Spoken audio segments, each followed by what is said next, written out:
আন্দোলন করেছি।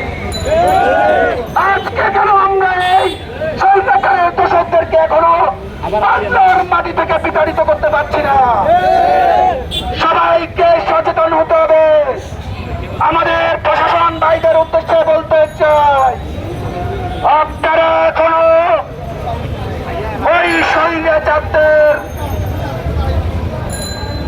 প্রতি যদি কোনো দুর্বলতা থেকে থাকে এখনো সেটা পরিহার করুন, নয়তো আপনাদের পরিণতিও কিন্তু ভালো হবে না।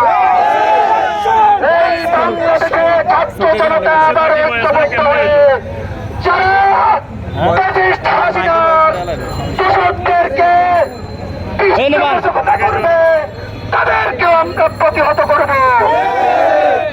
আজকে ফেনীর প্রশাসন যদি সক্রিয় থেকে থাকে তাহলে ওই স্বৈরাচারের দোসররা কিভাবে গুপ্ত মিছিল করার জন্য রাজপথে বের হয়। প্রশাসন করুক না করুক, আমাদেরকে আবারও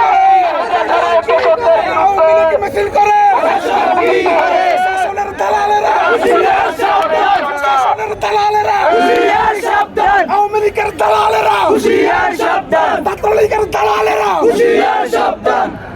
আমরা জাতীয়তাবাদী ছাত্রদল ফেনী জেলা শাখা আবারও রাজপথে নেমেছি।